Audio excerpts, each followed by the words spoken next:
We'll talk about it.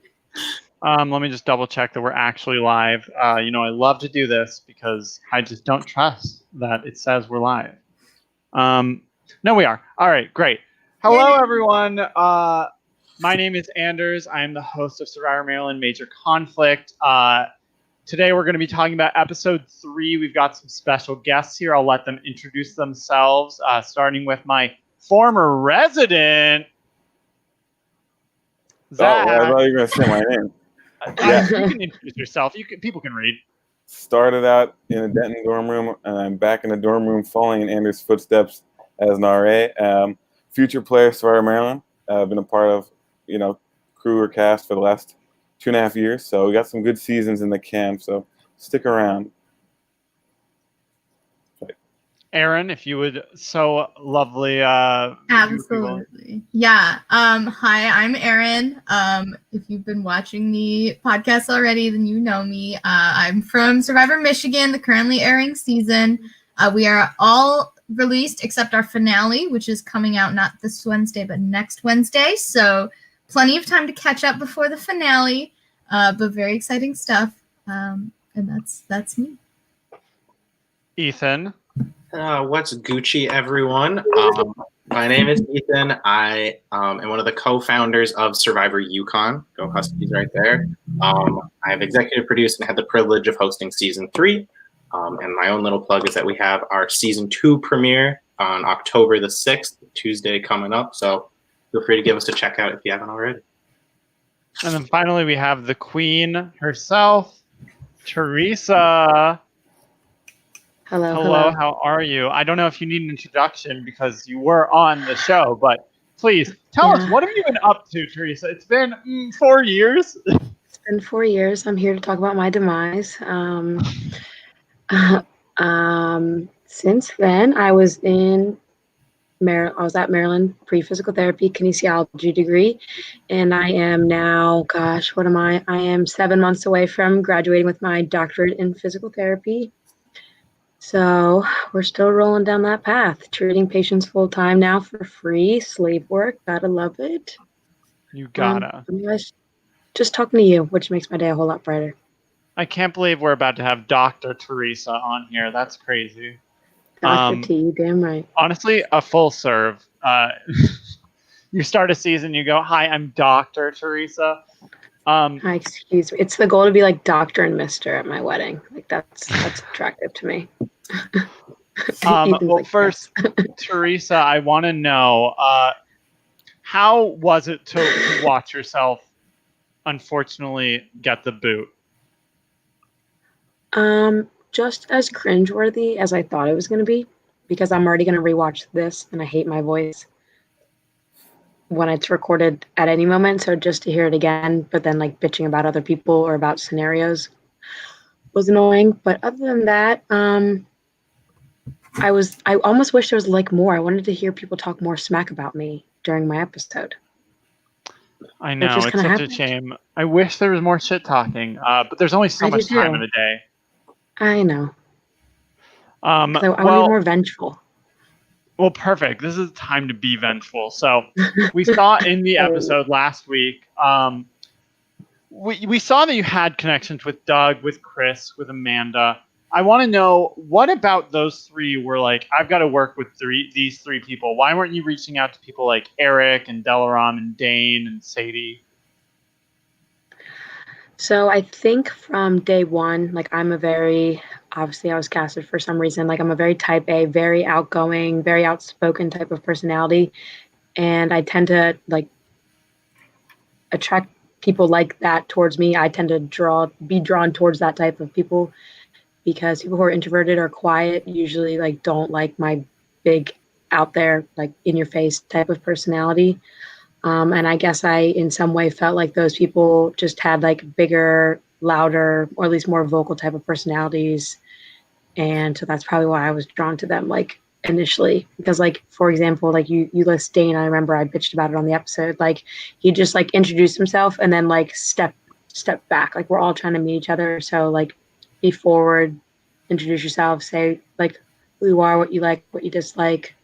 So if you step away and you step back, then I probably won't also approach you because I just know that you probably don't like me either. So like I said, it's usually you like me or you don't, and there's really no in between. It's like one side And or I the think other. we saw exactly that. It's like Dane immediately was like, Teresa seems really type A. A lot of people kept using the word type A, and it was like, Teresa's just a very strong like she's just like, I have an opinion and I feel proud about it. Yeah, well, I that's one thing. I'm rewatching it. I'm like, I don't disagree with anything that I said. Like, I really don't stand by what I said to this day. So honestly, I don't think you said anything wrong. I do want to touch on the first challenge. You go against Abby twice, I and love this. you I talk love this about like, you talking about like, I was brave enough to go against their strongest girl. Like no one else wanted to, and I did. And then you have Natalia go, "Congrats, you did it. We lost because of it." Do you regret that decision, or do you think like, yeah, I did this because no one else would? Like, what's your perspective on it? Yeah, no, exactly that. You hit the nail on the head. Like no one wanted to step up. No one wanted to be that person. And in my mind, on like my team, I'd rather lose and have someone who's willing to like put themselves on the line to step up for the team when like no one else is going to. I'd rather have that on my team than I would someone who like is afraid to lose points. But I guess that's where my faults are in this game. Strategy. Me, I'm like team player. Like, And you were that. You really said who just isn't vibing with the team. You didn't say who's not strong because you were like, Natalia, I like her. Amanda, I like her. Let's go for Dane. He's just not talking. yeah. Just like group dynamics, which it should have been definitely more selfish worrying about myself, but you got to learn that the hard way. Now you were one of, I think about 2 or 3 people on the tribe who wasn't an engineering major. Do you feel like that did affect anything, or do you feel like that's not really a determination on it? No, I think it 1,000% impacted at least my experience. I especially think that me being, I think, the only one off campus, if not maybe No, one or Eric two other was people. off campus, and so was Dane. Eric, okay, well, like they were both engineering, weren't they? Either way, Yeah. I Well, think Eric's that computer science. You were the only senior. Was I senior at that time? The only senior on your tribe. I know, but I was a senior. I'm pretty sure I said I was a junior in the other thing. Yeah, I don't remember the days anymore.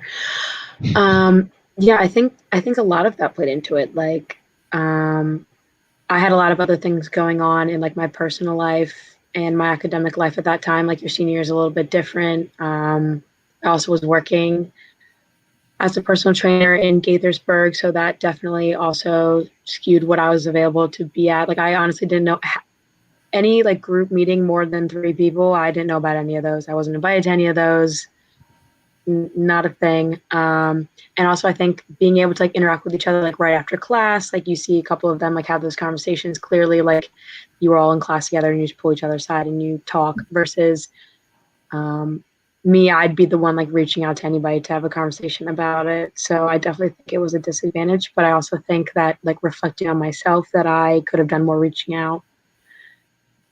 Now, you are friends with Holly, and I know that you did answer this on a different podcast, but I do want to ask here. Going into this game, was there any advice that Holly gave you, and do you blame her at all for your loss? I still love this question every time. Yeah, Holly and I have known each other since junior year of high school, and I can't remember her giving me a lick of advice whatsoever. Do I dislike her for it or do I like her for it? I'm kind of indifferent. Not because I've actually had time to kind of reflect on that question since the last time it was asked to me.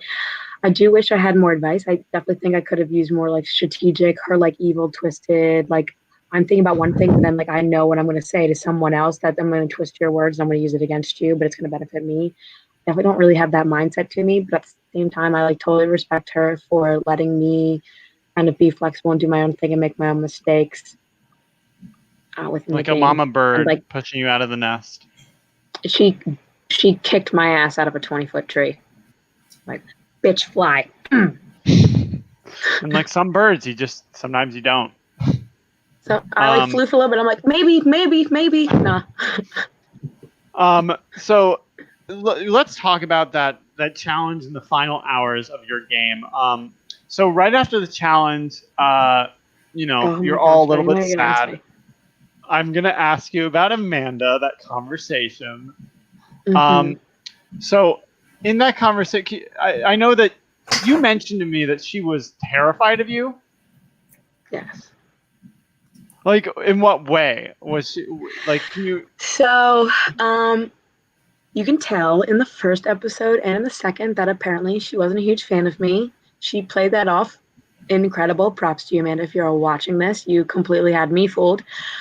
And yeah, clearly voted me out because I was like 100% blindsided. So,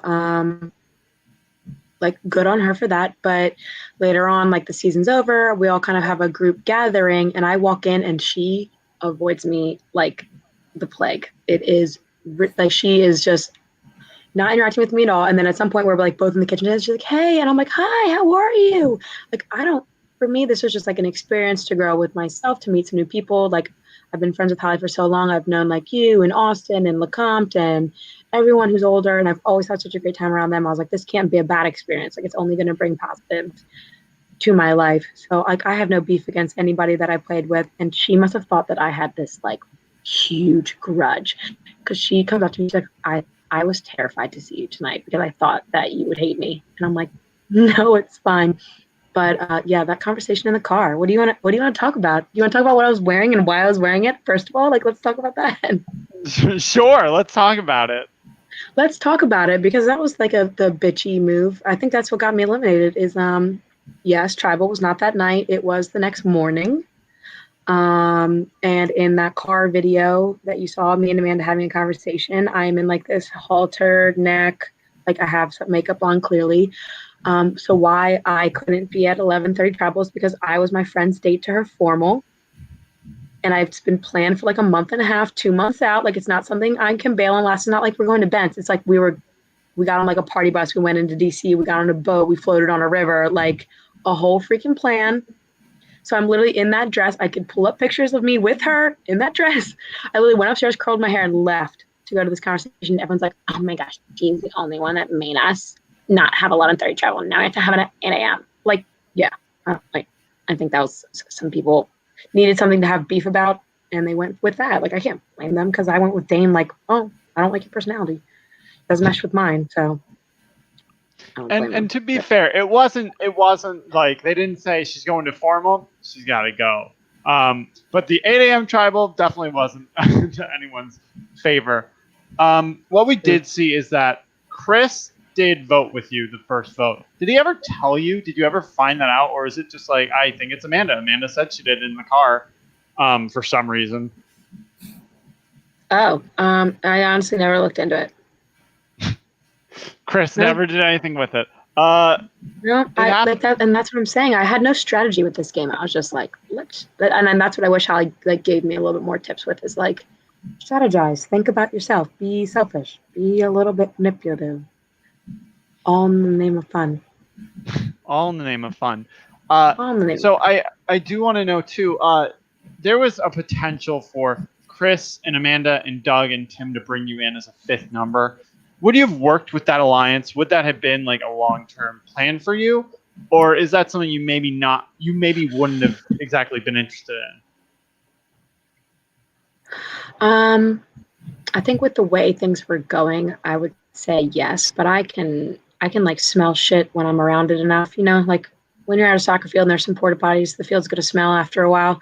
I would have smelled out like the Amanda dislike and like the cross conversations. I would have been able to smell that type of stuff out, and I probably would have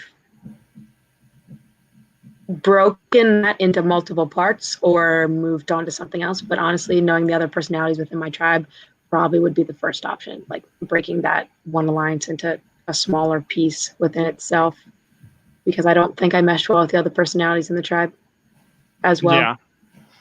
I also want to ask, so obviously in the episode, Amanda was like, it had to be Natalia voted for you. Why did you think Sadie voted for you? Just because of my like preconceived notions. And I honestly, I don't, now that I think about it, it's definitely that like it seems smarter to be Natalia, but I think in the moment, like I just thought Sadie. So if Amanda hadn't told you like, hey, it was definitely Natalia that voted for you, would you have gone for Sadie? Like gone after her? Yes. No, not yet. Like there's pluses and minuses to each people on every team, and I think that at that moment she had more pluses and like could have definitely like made a move with that to some extent than she did negative. So no, not Gotcha. eventually, but not like next week. It was always going to be Delaram. So do you guys have any questions for? Oh, she's so cute. Do you guys have any questions for Queen T? You gotta stop calling me that. You're too sweet. Okay, fine. For Teresa. I mean, my main question was honestly, I was wondering if Chris ever told you that he was the one that voted with you, because that makes no sense why he wouldn't. Why he just like let you believe it was Amanda. That's ridiculous. I think that like I can't really recall him and I having too many conversations like after that initial moment, honestly. Okay. If Anders, correct me if I'm wrong, but I doubt you had any, like, I really can't think of any conversations between him and I feel like they would have been like mentioned, because that's like, you're not the first person to ask that question, neither is Anders. So I really just don't think that him and I like had a one-on-one conversation where like I would have even thought to ask that question. I'm sure if there had been more time, there would have been like a whole moment of Chris being like, Teresa, I did this, let's make a move. I think it was the turnaround was that such that like he did it and that was a plan, but it was just like, nah, cut our losses. Yeah, I agree. I think also Chris had been talking enough to Sadie where it was like, well, there's Teresa who we could work with, but there's also Sadie who seems to be thinking along the lines, as you said in the beginning of the episode, of like working outside of your emotions. Which isn't to say Teresa only play with her emotions, but I think you even admitted, Teresa, like strategy wasn't your forefront of decision making. No, I was just trying to be like, in my head, I'm like, I'm just trying to be a good teammate. If I also think that in his defense, like Sadie probably had more going for her. Like she knew more people, she spoke to more people, she could interact with more people. So like I would put myself in that situation too over me. I'm just, having a good time. If you could have rearranged the tribes in any way, do you wish you could have been on the Humanities tribe? No, I wish that there was just a different bubble entirely. I think they should have all been rearranged. I think that maybe like 3 or something like that. Maybe I guess it's always 2, but like I think I said this in the other podcast. It should be like I interact with people on a day-to-day basis versus I sit in front of a computer and talk to nobody. That's how the tribe should have been divided. And I think it would have been much more beneficial for myself. Like if you put me, like your social sciences, not our hard sciences, social sciences and business. People who speak to people every single day versus like comp sci and engineering. I don't really know what other humanities. I don't know that. But that's, that's other such a STEM, stereotype. math, chems, that. But am I wrong? Well, that's the whole theory of this season, isn't it? Ethan's like down here like, No, it is a theory of the season, but I definitely think with like you had stronger personalities on like that other tribe. No, fully. Me and Mike Madonna would have been unstoppable. The very first thing I've noticed with this season was like the different like mindsets of the tribes. When it was like STEM versus humanities at first, I was like, there's not actually going to matter, but just the way that they've interacted so far, I think you're totally right that there's different like trains of thought in the game and different like schools of how they're trying to approach relationships, even just at the basis. Yeah, I agree. And not to say that like either one is better than the other one. I'm obviously going to think that mine is good because that's just the type of person that I am. But I think that you pick your career field based on the type of personality that you have and like what works well. Like if I had to sit in a lab all day or sit in front of a computer all day, I would literally punch myself in the face. So like, and that's just my view on it though. But other people are like, I just want to like focus. I want to do my work. I want to be very logical and methodic about it. And like that's totally fine. Like to each their own. No shame with anyone on my tribe. I think they're super smart people, so logical, and like have a lot to offer the tribe clearly because they all did well. So But yeah, I definitely think it could have been a different season if things were just like divided up a little bit. But there's always, like Andrew says, there's always your outliers. There's always like, this is like your stereotypes, but almost the stereotypes would have made it kind of more interesting, in my opinion, in my humble opinion. You brought up in a different podcast this theory of everything, or a good way to separate people based on personality. And the way that you wanted to frame it was through the question, what kind of person are you? What do you do at a bar? If you were to go at a bar, I'm going to make it more general than Bent's, because Bent's is a bar at the University of Maryland, but not everyone goes there. So it's hard to have an answer if you don't go there. So I'm going to ask everyone on this panel, what do you do at a bar? What kind of person are you at a bar?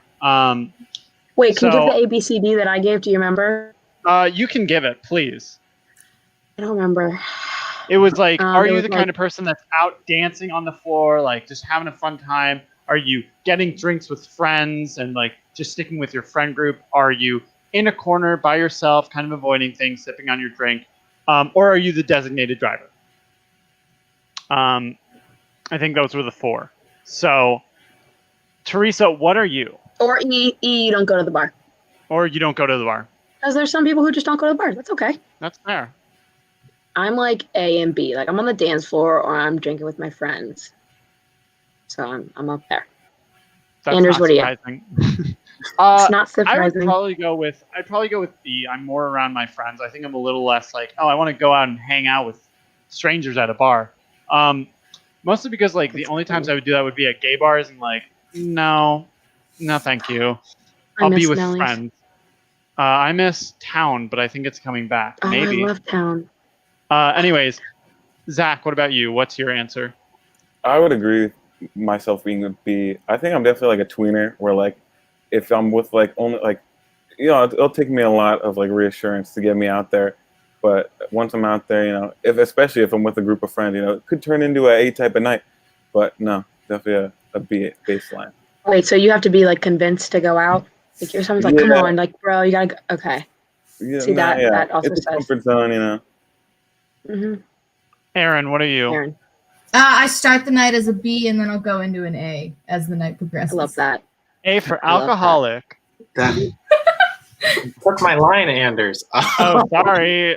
I also have to be convinced to go out, like Zach was saying. I'm not the one who's throwing out the ideas. But I'll be with my friends or I'll hide in my corner. But then we get to an A. Every time I do get convinced to go out, we end up as an A by the end of the night. But you start as a C and then you get to an A? Yeah, there's levels to it. It's just I skip all of the middle steps. I never stop halfway. I would have said designated driver during college just because I was a bus driver and I would do a route that was like at 2 a.m. 2 a.m. on Saturdays, which let me tell you, not that fun. Drunk college students, not that fun. But yeah, no one wants to be a DD. That's fine. Well, Teresa, I want to thank you so much for coming on. Even though it is a little bit later than your episode, I really appreciate it. And maybe you'll be back in another season. Maybe not, but maybe I'll be back in this season. Anders, who knows? Oh my God, Redemption Island, Edge of Extinction. Oh my God, maybe I'll come back. There's like 4 people left, and it's like, let's bring back T. Let's bring her back. Throw a wrench. Let's bring her back. She got voted out second. She's coming back right now. Why? Why? Just because. Just to make them shit their pants. All right. Thank you so much, Teresa. We love you. Have a great night. Thank you for having me. Much love. Enjoy the rest of your podcast. Course. Bye. Bye, Teresa. What a queen. What a queen. Let's talk about another queen right now. Let's talk about this episode. I want to get some general thoughts from my panel about it. We're here for it, though. Fantastic. So whoever wants to start, Erin, you're the recurring guest. Let's hear your thoughts. Okay, thought number 1. Josh was in this episode. Amazing progress. Super proud of him. He was actually showcased really well. I think that we got a lot out of him. Ethan and I were talking earlier about like, I don't know how he has 3 idol clues and no idol, but go off. I don't like. What are you putting down for these? Oh, girl, don't even start. I am so good at making idol clues. It's never my fault when a player cannot find them. They are very well done. People just read. Look, I don't know how people find themselves in a shack with a mural of a fucking waterfall, but they're wrong. I'm sorry. But there was No, tape. I believe you. The players. Oh, there was tape. Never mind. It's never you, Anders. The players had are to. wrong, I'm sure. But no, overall, I think that I was very happy that Chikasha lost. I do think Pascala took it a little far with their celebration, but like, I get it. I get it being like, losing for that long and then coming back. But I think the strategy on both sides was really strong. I'm excited for like the next episode, what we're gonna see there. But yeah, overall, I also, kind of like last week, I'm not sure that this was the right move at the end of the episode. We can get to that later.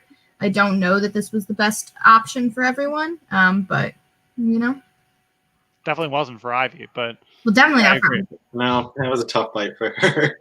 I agree with Erin. I think this episode laid out a lot of really interesting storylines that we're going to get to see. A lot of things are coming to a front at round 4, which is exciting. You've got people like, hey, you're doing this and I don't like that, and you're doing that and I don't like that, and we can't do this together. So that the line from Mike at Tribal that we get to, where he said, we'll be as united as we can be at 9, and then we'll be as united as we can be at 8. That's already gone in reality. Like, I feel like shit's about to hit the fan. And I'm very excited because I thought you laid a great framework for that.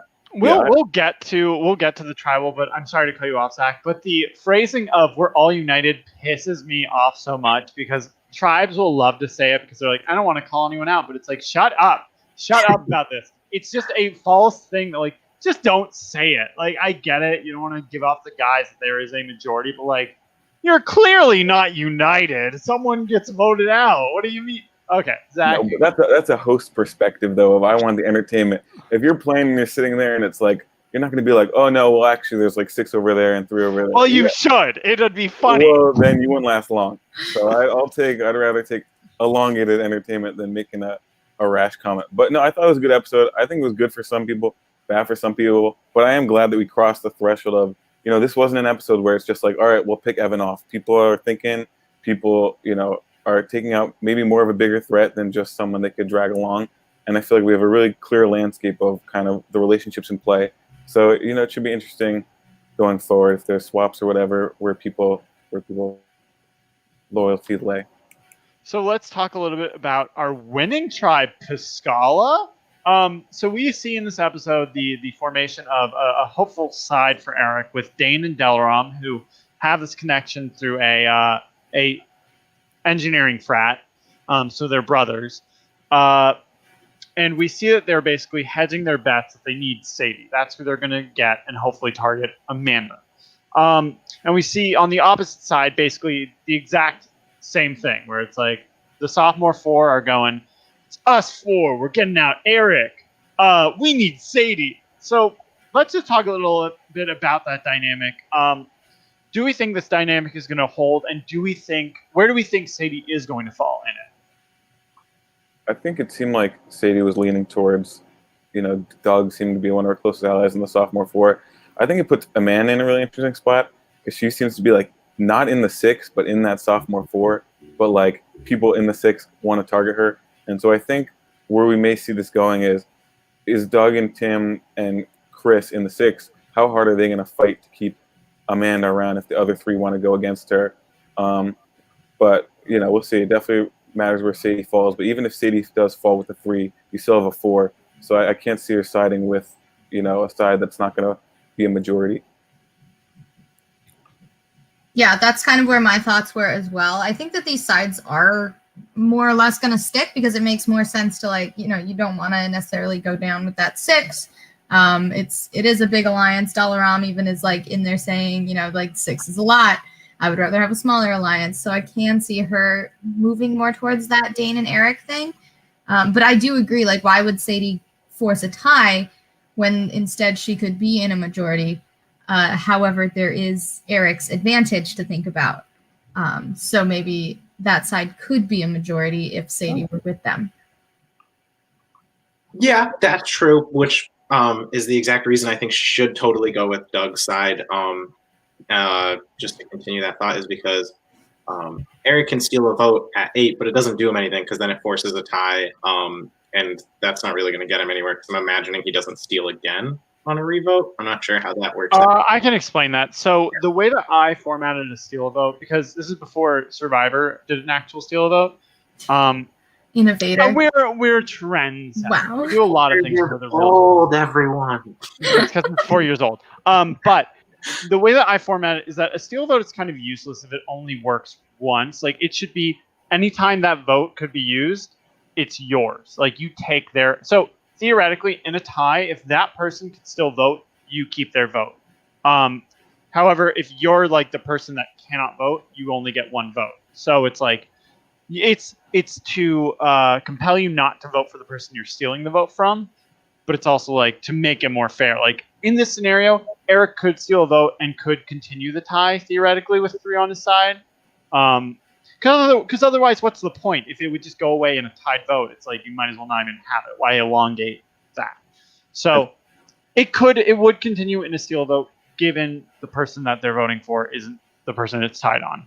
So you're saying even if Eric's in the tied vote, he still gets to vote. He still gets a vote, yes, because that vote would. So then Sadie would be more inclined to go with that Eric side, because then it would be forcing a tie if she was with the like sophomore 4 side if Eric uses his advantage. So I don't know if all the players know the full. I think I also don't explain like the full thing. If a player just asks me, I'm like, I don't know what you're talking about. If Eric asks me, fair. I'll extrapolate, but no one else. No, I know that makes sense, but I'm just saying even generally, like Eric told Sadie about his advantage. So then naturally, like if you tell somebody, then you should be willing or at least play off the part that you're willing to use that advantage to benefit that person. So Sadie should, in my opinion, it's like, and Sadie knows Eric trusts her. So I think that she should be more inclined to go on that side. But I think when you have a kick-ass name like Anders Angels, that's not something you could just give up. It's true. I wrote that down as I was watching the episode. Oh yeah, the letters. I was very excited about Anders Angels. Oh, really? I wrote ew. I agree. I was like, you do not represent me. Don't put my name on your alliance. When they told me about it, I was like, okay, that's a choice. You can stop now. That's all right. But let's also talk a little bit about some cross-tribal relationships that are happening. So Liam, after the cleats comment, has gone into full panic mode of trying to sort of clear his name, make some new relationships with Amanda, our queen. We love her. And Doug, our other queen. We love him. Which was received well by both. They both really enjoyed having this conversation with him. So do we think this was a good move by Liam or a bad move? Do we think this could hurt him or help him? Oh, it definitely hurts him, in my opinion. I don't think 3 rounds into the game you need to be doing an apology tour for what happened during a challenge. I think it's lowering yourself to a point you don't need to, and it's people on the other tribe who don't have a say in your game. You're lending them power in case there's a swap and then they hold something over your head like, hey, this happened. I disagree with going out of his way to make a big deal out of this, because I don't think it's any deal. I think that just makes him weaker. Yeah, I feel bad. That's like one like side comment you make early in the game. Now it's all of a sudden he's playing from behind just because he like brought cleats. So it's probably not great. I think going to Doug, I guess through Santi is at least you have some connection, and he knows Amanda through his business frat. So at least he like no, they were on the same floor. Same floor. They're different majors. They had a lot of pre-existing relationships this season. Like there's Quidditch, there's whatever. I digress. Get over it. It's a college. I don't know what you want me to do. No, I don't know. No, I relate. But at least he should have worn the duck tie, I think, to that meeting. Maybe it would have helped him out. But he's playing a bit strong. So we'll see if it hurts him. Yeah, first of all, I was going to mention the ducky tie. Great How I Met Your Mother reference. Was a big fan of that. Yeah. But honestly, I don't think it was a bad move to go reach out to the other tribe. He already knows that they hate him. Like, literally, they said as much in the 4-person meeting last week with, like, Jasmine and I think it was Santi that was like, yeah, Doug says the other tribe fucking hates you, man. So, like, I don't know what he can do. I think it was a good move to reach out to, like, the person that he already had a connection with. And then also Doug, who is the most connected person on that tribe, and reach out to them and be like, hey, I'm like, sorry if you took offense to this like cleats thing, just Rob just trying to get out there and dig my feet in or whatever. But like, I'm sorry you took offense to me cleating you. Sorry, I assaulted you, and then you got hurt by it. And then you made a big deal about me assaulting you. Like, get over it. I don't think it was a bad move, and I don't think it's a bad move. Like, yeah, it is 3 rounds in, but like that means you're probably coming up on a swap. So I don't think it's necessarily negative to kind of reach out to these people on the other side. I think what was negative was them both being like, "Nah, I still hate the guy."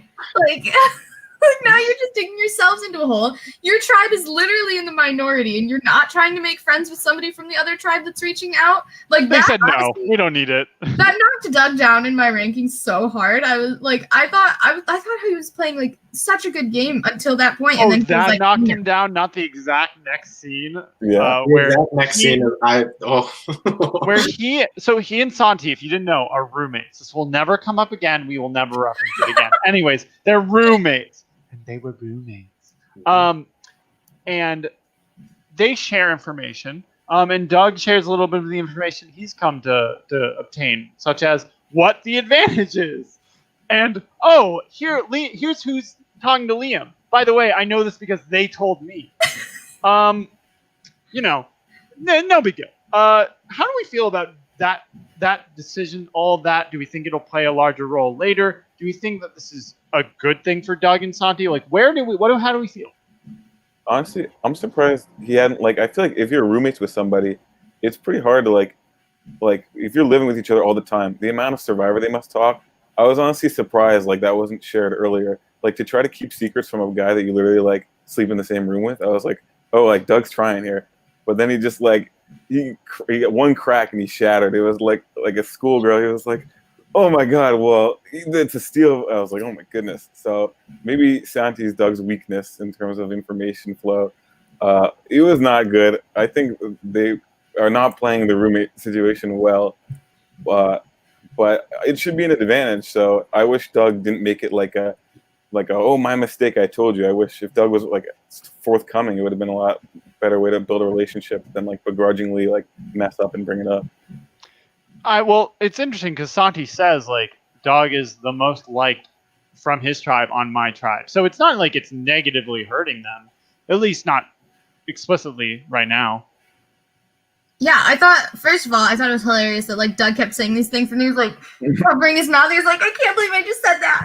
Like, also, yeah, it's like you live with the guy. Like, what makes you think you're going to be able to keep secrets? And then also the fact that kind of both of them are like, yeah, but I don't know if I really want to work with him. Like, I don't know that I really want to tell him stuff. Like, can you imagine voting out your roommate and then you have to go home and like sleep next to him? Like, you have to work together. I don't know where they're coming at this illusion that they are not going to work together. It doesn't make any sense. So I just, that whole thing confused me. I literally wrote down like, Doug doesn't want to work with Santi, ? Like, I just don't understand why you wouldn't like use that resource of somebody that is like, both of them are in top positions on their tribes. So like, why aren't they just flowing information freely to the other person and being like, hey, we can literally run this game? Exactly. Towards the beginning of this episode, I wrote down, Doug isn't just in a powerful spot. He's a genius in a powerful spot. And then we get to that scene and I wrote, Doug is no longer a genius or in a powerful spot.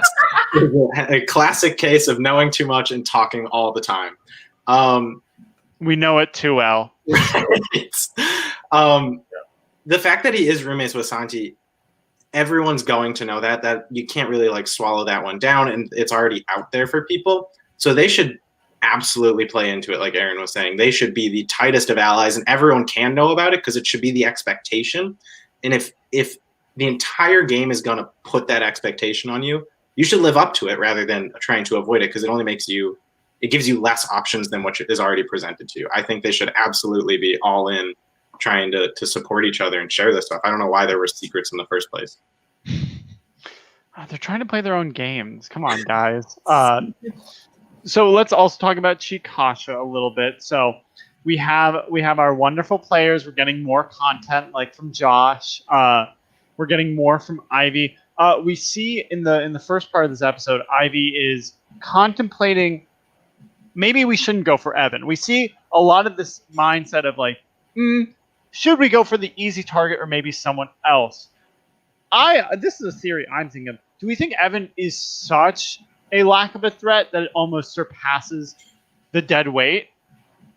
Like, Yeah.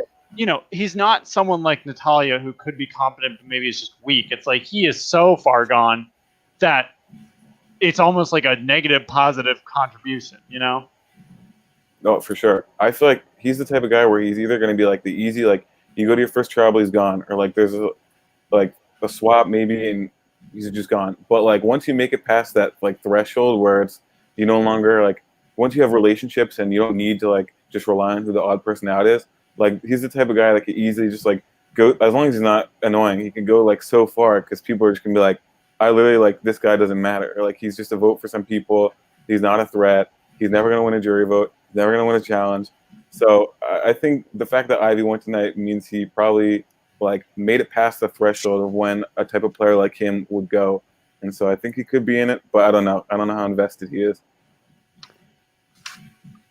I don't know how much further Evan's got. I would have voted him out this round. I'm a firm believer in it's better to know where people are than to not know what they're doing. And Evan doesn't even know what he's doing, so that's terrifying down the road. If you get deeper into a game and you have your connections, but it's not with Evan, someone else could scoop that up. He's so loose and untied right now that I'm terrified of him. Like that's one of the scariest players in the game right now because you don't know what he's going to do. And that unpredictability is just, I don't know why they kept it around. You can try and manipulate him, but it doesn't make sense to me. Yeah, I agree with the beginning of what Ethan said. Nothing about that part of Evan being scary, but Evan terrifies me. Evan's so scary. But no, I think it wasn't smart to like, I don't understand the point of not getting rid of him because nobody did scoop him up. Like, it's not like anybody was like, you know, this is Evan, my extra vote, you know? They're all just kind of like, yeah, he's there. So if somebody did scoop him up, I could totally understand. And like maybe Liam, right? Like, because Liam and Evan have talked a bit and Evan thinks that he's really working with Liam. But Evan I think he met with who? Like Liam, Jasmine, and Ivy. Liam. The girls talked about Evan's. And Morgan said it, you know, maybe in the most crass way. He sucks their dicks. Yes, yes. He's definitely more partial to the men. So I think it's more of the interpretation that he would probably be more loyal to a Liam or Santi than like a Morgan or Jasmine. Right, but like, would he? Because you can see in those conversations that like, you know, Evan's just talking, and then Liam and Santi are both just kind of like, okay, buddy. Like, it's cute that you're trying, you know? Like, that's exactly the vibe that they're giving off in those conversations. So I feel like if, like, Jasmine or Morgan or Angie ever sat down and had a conversation with Evan, like, hey, this is how the game works, it would be like, oh, okay, I'll go with you guys. Yeah. How did he get on, like, how did he find out about Survivor Maryland? Like, what made him apply? I mean, look, Evan, here's the thing. Evan's not a character. That's exactly how he is. And I think it's like he is, I forget who knows him, but people knew about him and like suggested that he be brought on. I interviewed with Evan and I was like, Evan is insane. I can't, first of all, he showed up late to the interview. That doesn't surprise anyone. Really. Everything. But yeah, Evan is exactly the same kind of person. And like, he just ended up there. Look, there are some crazy people in the business school that we do end up scooping up, and sometimes they're incredible. Sometimes they're just a moment. But I will say this, Evan did a lot this episode of naming names. I think he named Mike, Josh, Ivy, and Abby were the 4 different names, which is half the tribe. I mean, truly incredible work. The funniest part is Ivy was the only one who like brought up the idea of let's make friends with Evan, and then she's the one who bites the bullets. You mean Ivy? Is that not what I said? You said Abby. Oh, yeah. Ivy was the one who was just like, hey, let's try and like bring Evan into stuff, and then Evan throws her name out, and then she goes home, and it's. Well, let's not forget she did also call him out at Tribal. Such a funny moment. That was fantastic. Yeah, that's cold. What? That's what Anders wants to see, right? I do. Yes, like tell me there's the 6'3". She did go home, but like I don't know. She thought Evan was, and then at that point, like, what's the harm in calling out the person that you think is going home? Like, I completely am behind that. I'm all for honesty at Tribal Council. When there are 9 people in confessional telling me that Evan doesn't fit in or that he's just a funny, nice guy, like, I don't think calling him out does. It only makes him aware. Oh, maybe I'm not as perceptive about myself as I thought. Like no one else is like, Evan doesn't fit in, my closest ally. Also, that was such a leading question too. Like you could tell when you asked it, everybody was smiling. Like, is she gonna just say Evan? Because like you were fishing for that answer, and you asked Ivy. All I do during tribal. Yeah, you're fishing. Fight! Liam, who do you think is on the bottom? Every question's for a specific person on purpose. Josh, do you think you have the idol yet? That was a bad answer from me. Oh, let's we can talk. Let's go to the tribal. Actually, we can talk a little bit about alliances as we get to the strategizing. But let's talk or the challenge rather. Yeah. So we have the challenge is a blindfold challenge. We have Josh and Amanda as the callers. Obviously Pascala predicted this challenge by sheer just like, well, this seems like a challenge that would happen. Do we think that these were the right callers to choose? You just want a loud person, I feel like. Yeah. You usually want someone loud. Here, I will say this. I think having a pre-challenge strategy session is such a good idea. I don't know why that has, we've never really seen that before. I don't know why I've never thought of that. That's just so smart. Why don't people do that more often? Because they're STEM, Erin.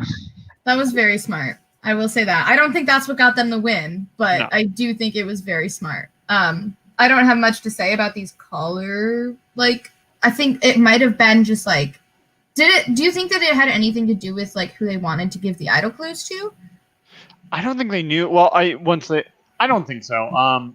That's a good point. There was a little bit of contention between Eric wanted to be the caller, and of course Amanda, Doug, Chris, and Tim didn't. So Amanda ended up being the caller. I think they did a little vote thing, and I think it was just all right, Amanda, or it was rock, paper, scissors, something like that. I think Josh was just the obvious choice, and Evan sat out because they did rock, paper, scissors. But I think that's what everyone wanted anyways. Just no one wanted to say to Evan, hey, we don't think you're as useful in this challenge. Maybe don't play. Also, Ivy was not at the challenge. She was on duty as an RA, which is why only one person sat out. Foreshadowing? Kind of. This happened last season. Miranda didn't show up to the challenge, and she went home. So word to all Survivor players, show up to the challenges. It may not be the reason you go home, but it's also a bad omen. That was an interesting decision, though, to give the caller on the losing tribe a clue. Because I feel like in your mind, it's probably well, he's the caller, so he's going to take a lot of the heat, but I'll give him the third clue. He has to find it. But now it's everybody, he gets the heat of people think he has the idol and he was the one who was the caller. So I was man, he got screwed on both sides right there. I do it because I think it'll be funny and dramatic. As most things. Okay, Jasmine, get over it. I think it was funny, but it was you found a piece of tape under a table and went, the idol has to be here. And there was a baseball. And there was a ball on the top of the table. It was come on, guys. That could have been there from any day. It could have moved at any time. I mean, I get it. It seems coincidental, but you find tape under a table, therefore idol had to exist there. It feels very, I don't know what object permanence is, so not to attack you. I think it was funny that's how your alliance formed, but I when they had their meeting outside Commons, the three of them, they still had the tape. They were this tape, I was you're carrying that around. It was the same day. I just cut it. I figured. Yeah, no. Have some fun. They still have the tape. It's 4 years old and it's in a frame. I'd put money on that. It's probably true.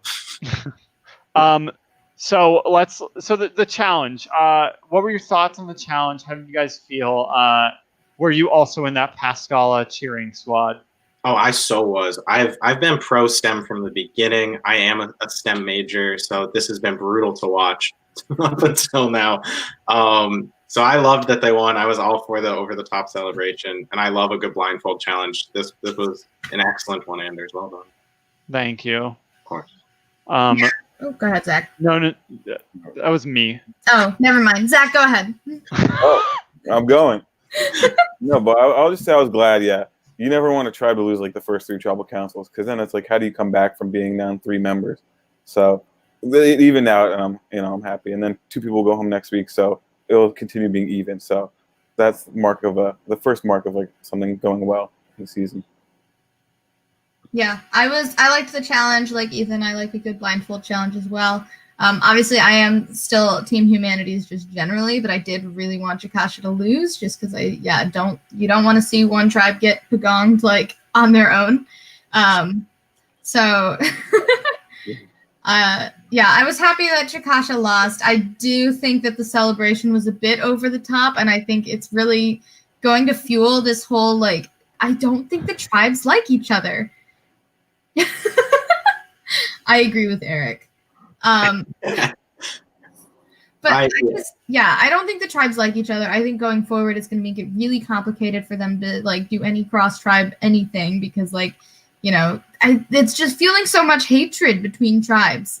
It's incredible. It's truly such a fun thing that like they actually feel irritation towards like each other, and it's like great. I love that. That's great for a swap if it happens. Like hate each other, kill each other. That's what I want. Let's talk a little bit about the Delaram, Doug, and Sadie trio, which managed to somehow not have a bag, walk back, realize it, and then go, "Where's the bag?" I mean, what a trio of the most powerful player on Pascala and two other people, and they couldn't find a bag. They didn't get a single bag the whole challenge, did they? No. What a mess. I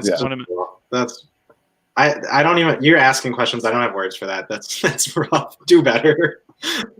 The space awareness of these people too. I'm like when people are like I get you're blindfolded, but like how are you? You're like on the wrong side of the railing, or like dropping things on like before the steps. I don't know. I don't want to be too hard on these people, but no, be hard on them. They deserve it. They know what they signed up for. Yeah, I feel like but I'm sorry you were blind. Maybe listen better. What's another thing? Your ears are covered by the buffs too. That's what I noticed. So maybe there's like a feel more. I don't know. The cop out. You have to put it on the stairs. I would be grabbing every step to make sure I knew. I'd be like chucking it. Very first. Yeah, throw it right at Amanda's face. Yes. Like, all right. Short. I almost walked away. I'm like, they're gonna lose again. Erin, let's have an Amanda check this week. How are we feeling about Amanda? It's been 3 weeks. She didn't go to tribal this time. She didn't go to tribal. That was good. There was still too many Amanda confessionals at the beginning of the episode. No, she had the same kind of reaction as Doug did to like meeting with Liam. Like she was like no, I'm not gonna like work with him. It's ridiculous. I honestly hope that Tim figures out that she doesn't like him, and then like that whole sophomore floor explodes. I think that that's something that could happen. I just want her to have a better attitude, but I just am not sure. And work with the women. I get it. Yes, honestly, she's only like she has 3 allies, and one of them she doesn't even like. So I don't know what she's trying to do. How she thinks she's going to progress in this game. I mean, Alex Phelps makes a good point here. Sorry, Ethan, but Stem doesn't even know what Gucci means. This is why I should have told him I was coming on this stream. But let's talk a little bit. So we have Chikasha losing, so they are having to make a decision. And we do have some different schools of thoughts happening. So, we have Evan, who's like, Abby lost at the challenge. Maybe we should go for her. We have the boys and being like, well, Ivy's a bigger threat. She could pose a threat to our alliance by virtue of knowing how to play the game, talking to people, and not being one of us. And then you have Angie Morgan also being like, well, Ivy would more likely work with us than the guys, and Evan sucks their dicks. So where do we feel on that? We obviously see what happens. So you guys talked at the start of this all. Not the best moves for everyone. So what do we think would have been the smarter moves?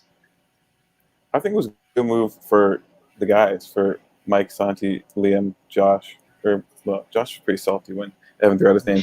But I think, it was a good move for them because they're right. They think, they could just drag Evan along, and Ivy is someone smart and someone that is not with them and someone that they feel like will, when push comes to shove as the game goes on, will be more inclined to work with the girls. So for them, it's like, let's take out someone who's threatening and someone we feel like we don't have a handle on. So it's smart for them. And I think, I feel it was like whoever was more pushy, because I think the girls were like, they didn't want to rock the boat and like try to stand up for Ivy, so they just went along with it. Yeah, I think it's a bad move for the girls because Ivy would have worked with them. She was trying to work with them. I think she had several meetings with Angie, right? Which I think and Angie doesn't really have any connections outside of Morgan and Jasmine right now. And Santi. And Santi, yeah. How do you miss her and Santi? You're right. Sorry. And Josh. Yeah, he had content and you can't even remember it this episode. Yeah, sorry, there was too much Josh. It was all just I can't. Never enough. Great. I wasn't used to it. Next episode, it's just Josh and Amanda, just for Erin. Can't wait. But no, I think it was a complete wrong move for the girls, and even Josh. Evan did throw out Josh's name, so why wouldn't he want to turn? The only people that Evan is good for are Santi and Liam, because they're really the only people that have talked with him. And I think if any of the guys obviously Ivy reached out and she talked with everybody, but I think if any of them took the time to actually think maybe I could work with her too, I think they just shut that out of their minds immediately. They closed that road because they thought she was being sketchy. When I think the only name she really threw out was Evan, because I don't recall her giving she was maybe we shouldn't go with the easy vote, but I don't recall her really throwing out a name instead. So it's not like she was making enemies. She was just talking to people and opening doors and creating avenues for herself, which is the mark of a good player, in my opinion. Hold on 1 second. I'm just gonna turn on my light. What kind of host is he? Oh, that's bright. No, yeah, it's tough because when you have people in a majority that do not agree, it's are you gonna let Evan versus Ivy be the vote that splits the group? Yeah. So I think it is unfortunate because we could sit here and be they should have taken out Ivy or Evan, but if the guys were said put, then it's is this what you're gonna put the line in the sand over? So maybe they should have 3 girls to start this season. It's that's not a good ratio right now. But not the best ratio. Definitely not what I wanted. But no, yeah, but it happens. Amanda's probably thrilled. We do have a question. We do have a question here. Do we think Angie, they did correct the spelling in the next comment, would have voted Evan if she had the numbers? So I guess I'll ask this to you guys first, since I have more insight about it. But do you think, had there been some actual momentum behind it, do you think this would have been an Evan vote? I think there was definitely room for it, even if you had Mike, Liam, and Santi as their core pact of we've got to go after Ivy. I think the other 6 players definitely could have gone for Evan and just been we need to trim that off because he's not helping us, and he can only really help those 3.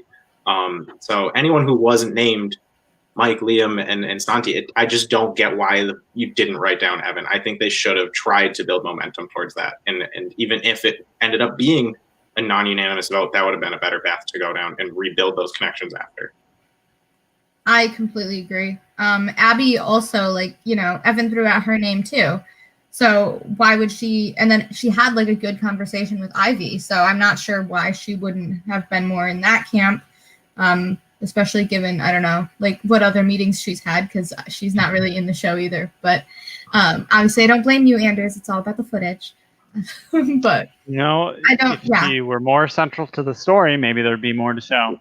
I do completely agree with Ethan that if barring Santi and Liam, and then by proxy Mike, everyone else had reason to vote out Evan. And also, several of them had reason to keep Ivy around, in that she would have wanted to work with them. So, yeah, I agree. It's tough. It seems like the 3 guys kind of made the decision. Because Josh also seemed very angry at Evan, but ended up going along with it. So those guys kind of made the decision. Stuff. We give advice every season to new players and whatnot to be look, you should be active. You should be talking to people. You should be doing everything you can, put in time to this. And Ivy was the first confessional I did of the season. The very first night, she was going idol hunting. She was talking to every single person. The problem was she was taking it a little too literally to talk to everyone. Because what we see is that, yeah, she talked to Angie. They had a good relationship, but she talked to a lot of people. And while they all liked her, there was no main alliance with Ivy. Liam talked to a lot of people, but he had Jasmine, he had Mike, and he had Santi. So when he was talking to like Abby or Evan or Ivy, it's like satellite, whatever. Ivy was just sort of like, they all talked to her, but there was nothing central to it. She'd never formed a coalition with which to work with. So even if like Angie or Morgan maybe wanted to, it's a lot of, well, now we need to scrape something together that isn't as solid as like, if Jam wants to stay together, Jasmine, Angie, Morgan, it's like, it makes sense for them to stick with the alliance that they trust rather than try to push too hard and potentially break it. Like you guys said earlier, you don't really want to create division, especially over the first vote. Melbourne also wanted to say Abby seemed really happy to vote Ivy. Abby is an aspiring bad bitch, and I think she just loves to be a little spicy, be a little saucy, and she's voting someone out, making a blindside, and it was a blindside. I don't know if you could tell. Ivy did not see that coming. Those ending words are so sad. Truly, I had Ivy very high in my pregame. I think she's going to do well, but I think she just talked too much. If you guys could have given any advice to Ivy before she started the game, what would it have been? What would you have hoped she could have done differently? I think just start building a relationship before you start talking the game. Because that's why I felt like she was real in it right away, and a lot of people she was talking to weren't as receptive and didn't feel as comfortable with the relationship as she might have assumed it to be. So I think it's pick the people that you really want to work with and focus on building a relationship. And you'll talk game because you're meeting with these people, that's what you're supposed to talk about. But just slow down and match their pace. Yeah, find a core. You can't really navigate the game without at least someone else, preferably a group of 3 or 4 even. And we see that in these other groups that exist. You have alliances of 6 in unanimous votes, but within that, people have their core group, and these other alliances. She didn't have a core. Yeah, so that's the key. Lock that in from day one. Is find someone you can go back and forth with the entire time. Yeah, I think it just boils down to make actual allies. Just because you talk to somebody doesn't mean that they're your ally. I think that's don't get voted out. That's a good. Don't get voted out. Yeah. Well, but no, I mean, that's literally, I think what she thought was I've had conversations with these people. That means they're my ally. But I think what she needed to do is what both Zach and Ethan said, make a core, make actual connections. You can't just dive into talking game if you don't even know what somebody's, you've already forgotten their major at this point. Nobody barely remembers names from that circle on day one. You definitely don't remember majors. Well, you're going to remember the majors. It's all very easy when you're all business. That's actually fair. I'll give you that one for this season, especially. Yeah. What major are you? Business. Me too. Which type? Marketing or supply chain? Imagine. She was a marketing major. She did really good at marketing herself as a threat. Alex has a wonderful question. Who do you guys think is best set up for the future? So next time is a wonderful food eating challenge. Not going to be gross at all. We do have a blender. Don't worry about it. And we are having both tribes go to tribal. So you can also keep that in mind and who you think might go next. So who do we think is best set up and who do we think is most likely going next? So knowing that both tribes are going, unfortunately, I think Eric's in a tough spot. I loved him from the instant he walked up day one, but I think he's in a tough spot for the Pascala tribe. I do think that Sadie's going to move over to the other side and leave him in a minority, even knowing about his advantage, especially knowing about his advantage, just trying to force that out. As for Shikasha, I think Evan will probably. Yeah, I just feel like that's probably where things are headed. Even I don't know how long they want to keep him around. I just don't see. I didn't see how they could vote anyone except Evan this round, so I don't see who they could vote next round that isn't. Next one, Santi. He's got to go. Yeah, I agree. I can see Eric. You go ahead. Sorry, Ethan. Did you say who you thought is in the best? In the best spots.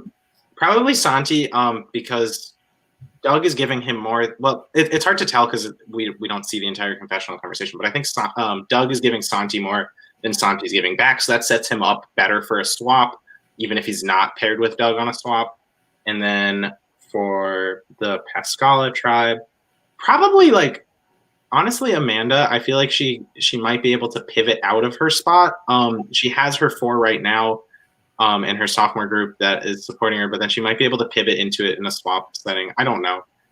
She'll be able to pivot and get rid of the girls on the other side. Yeah, something like that. They've already been doing that. She'll just fit right in. She says, I've already gotten rid of all the Pascala girls. Time for the Chikashas. Yeah. We really said we want to take inspiration from BB22 and get rid of all the women. All the women first. All that are left are the bad ones. Erin is sweating. She's upset. Christmas is a queen. Sorry. Go ahead, Zach. I think, let's see. I don't know. I'll just call them the humanities tribe. Or no, the STEM tribe. I think, yeah, Eric's probably just don't give it. Well, speaking of. Eric gets it. Yeah. Well, I think he's in trouble next week. I think he will probably get Dane and Delaram to try to push for Amanda, but I think that group is solid. I think Doug's kind of at the top of that decision-making tree, as Eric says. So I feel like he could be in trouble, but we'll see. I think he's the type of player that will not go down without a fight. So I'm looking forward to if he tries to pull out the alliance or pull out the Steeler vote. And then I think on the humanities tribe, yeah, I mean Evan, if they still don't want to like make any waves, could vote. I think Josh can be in trouble too, just because he seems to be somebody that's kind of an outsider. Like I think Jasmine has like Jam, and she's kind of the connection with that between the guys. And so if they want to like vote out Josh as somebody who could be threatening because of the idol, that could be something. And then good positions, yeah, I mean Santi obviously, but it's like you keep thinking that, man, the fact that they're roommates, that has to like matter at some point, right?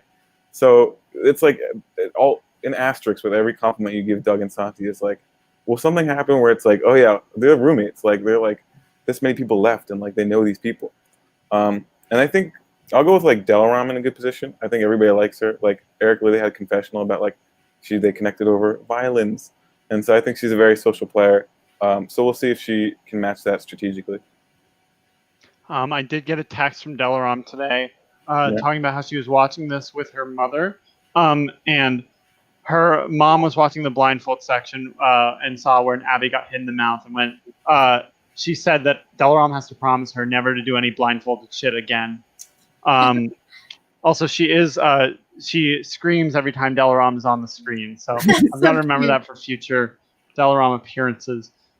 We do have another question. Do you think people are scared that if they don't give their alliance a name, people will forget and not stick to it? The answer is no, because the 4 of Mike, Jasmine, Liam, and Santi doesn't have a name, and it should, because South Campus Alliance, unfortunately, is the name of 3 different alliances in just 2 seasons. Abel and his group, and then the sophomore 4, which they didn't even give that name to. It's just a much more... It's a better name than South Campus Alliance. Guess what? Me. I came up with that. Several thousand people live on South Campus. You can't be the only one. Get over it. Yeah. I didn't get to answer the last question.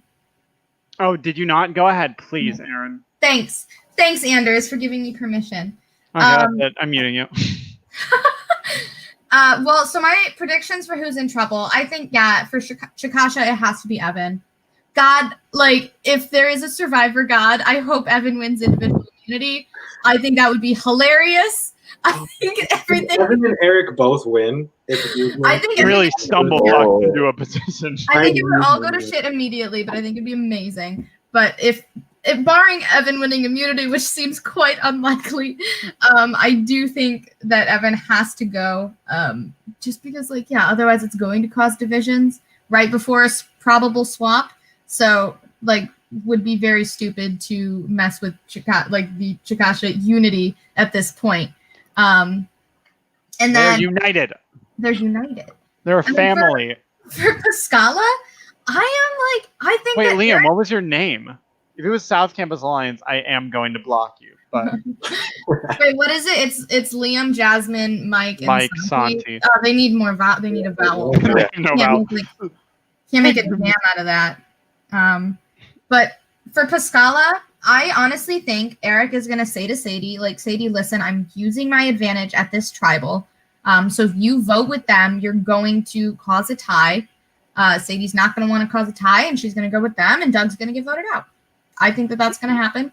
That's my prediction for Pascala at this next tribal. And then Amanda survives another round. Yeah. As far as who is best set up for the future, I think overall it's probably Santi. Just because he's got good connections on Pascala through Doug, and especially if Doug goes home, he can kind of South Side. How can I forget such an iconic, memorable name? You should never shorten it, because that would be a bad name to have for an alliance. Yes. But yeah, I think Santi is in the best overall position. If we're going like just by tribe, I think Jasmine is controlling all of the information on Chikasha. I think that she is definitely in the best spot there. I don't think a single person on Pascala is in a great spot or playing a great game, if I'm being honest. They everybody I thought was playing a strong game made missteps this week. Now even Delaram sees how much power Sadie has, so it's not like she's really in the background anymore. But I think of those people, Sadie has the most power because she's most in the middle. But I just don't have a lot of faith in that tribe. I love the statement. No one really on Pascala. They all have their downsides. They really do. Just a more flawed tribe. I don't care for STEM. I guess Chris, because nobody's looking at Chris.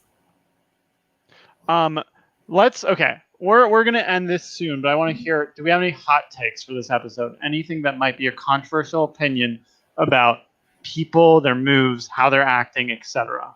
I wrote down a quote from Jasmine to Ivy. Right before tribal, she says, "You're either with me or against me, and I need to see effort about that." And then she votes out Ivy instead of Evan. That just blew my mind. I genuinely thought Evan was going to go home even as we went to tribal. Normally you get a feel as to what's going to happen through all the confessionals. Thank you. Vote for Ivy. I was blown away. She didn't show it. Now everyone's making silly moves so far. This is not how I would approach the game. But I'm not the one playing, and I'm very excited to see where they actually go with it. I'm thrilled with this season so far. I agree. No, Eric, you have to do what Anders did and just not cut your hair and not shave. As long as you're in, you have to just go with it. All right, this is 2020. It's a pandemic. I'm sorry I'm not going out to get a haircut, Erin. You can attack me on the shaving. That was pure laziness. There was a week where I just had a mustache and I'd be on work calls that's crazy. Straight up, I would go like this too. I would just hide half my face. I was like, I don't want anyone to see this. And you kept it for a week. For a full week. I mean, Erin, any hot takes? Oh my god, I don't know. I think my hot take is that I don't think anyone on Pascala is playing a good game anymore. I guess maybe within their tribe, but none of them are setting themselves up well for the future. If somebody from the other tribe comes to you, don't just be like, haha, no. That's so stupid.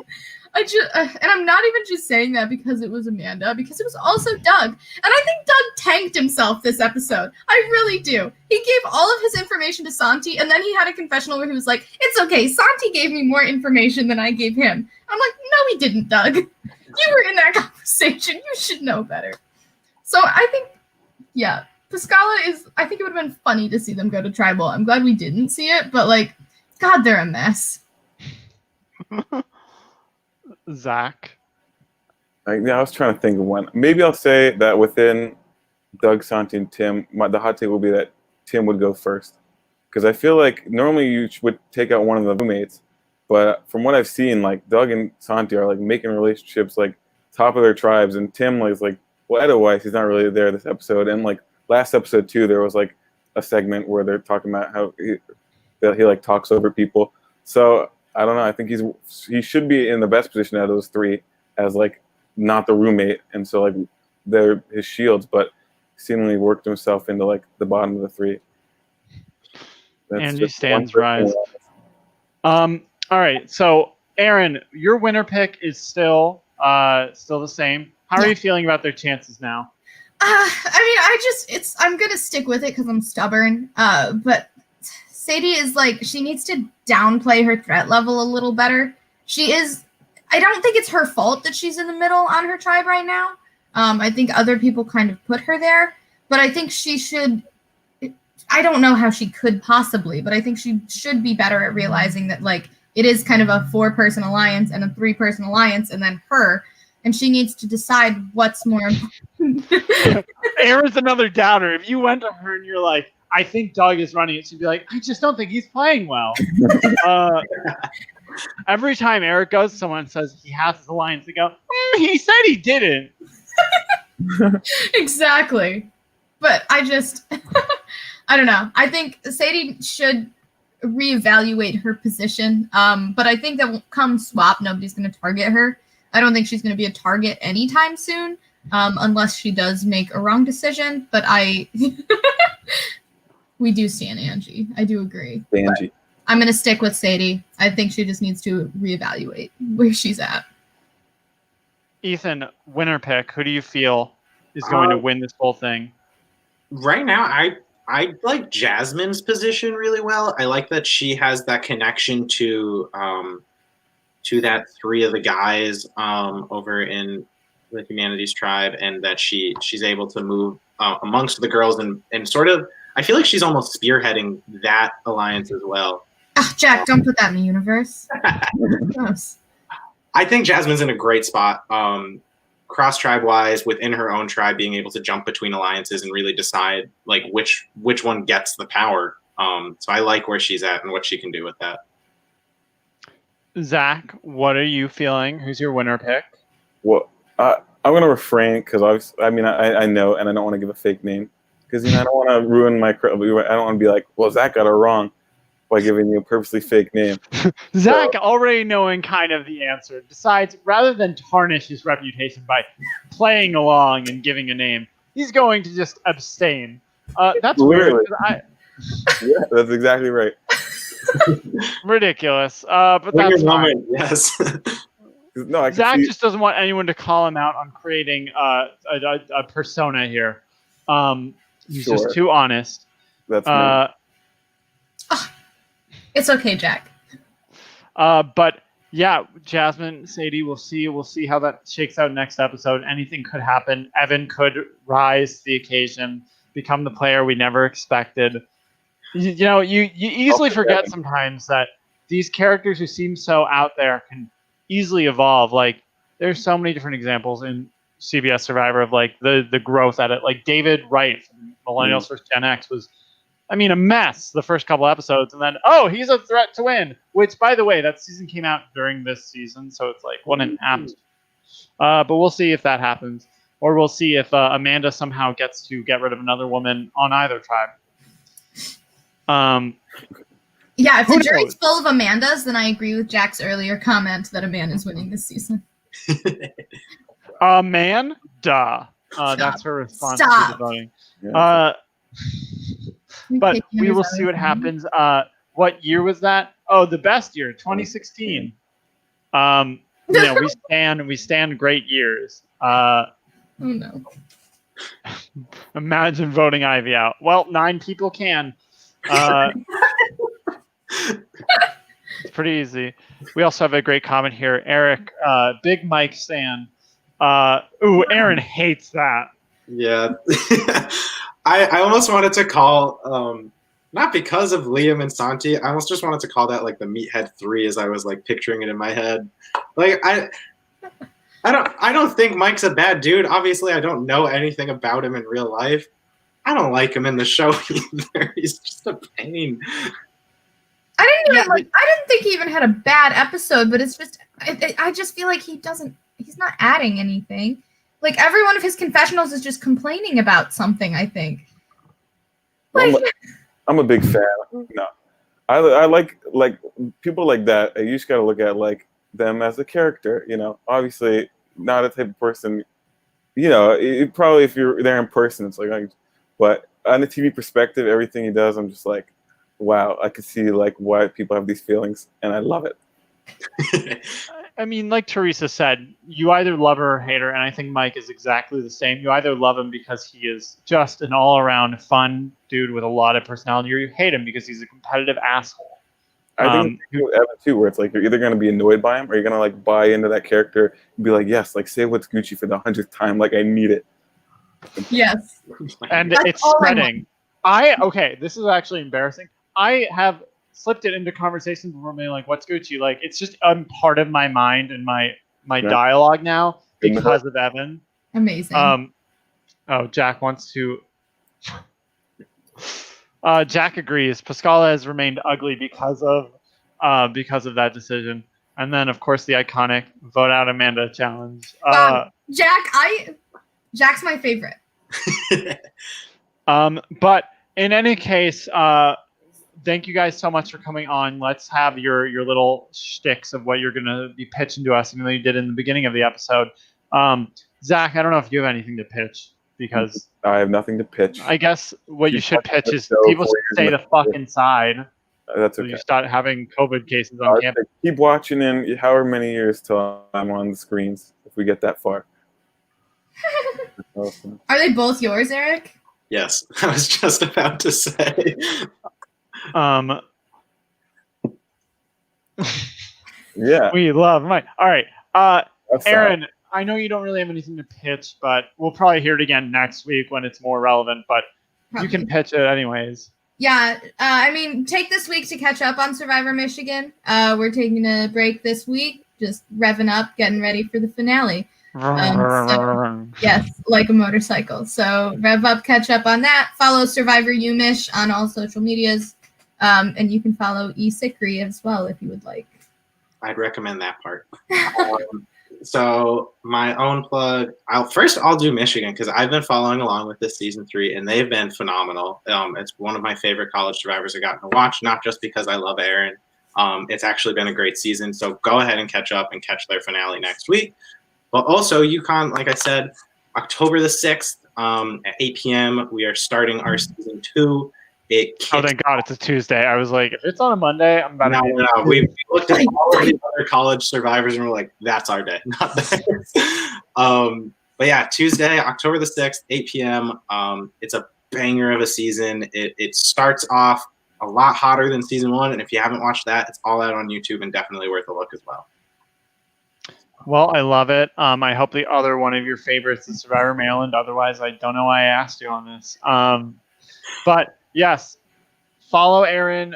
Watch UConn and UMish when they come out. Watch season 11 when it eventually comes out on YouTube. Maybe it'll come out sooner than you think. I don't know. I'm not editing it. Thank God. But thank you guys so much for coming. Please follow Survivor on all social media at UMD Survivor or Survivor Maryland on Facebook. We'll have another episode next Monday, so get excited. And she called Zach Jack. I did not. I was talking to the Jack in the comments. I don't know. I don't Zach, know. did I call you Jack? You would You're know. calling Santi a liar. Sounds like some stuff over here on the panel. But I really appreciate everyone coming and commenting. We'll be back next week with some new guests. Erin will still be here, unfortunately, but we'll survive. You're stuck with me. I'm stuck with her. But thank you guys so much for watching, and we'll see you next week. Survivor Maryland, Maryland Mondays. Woo!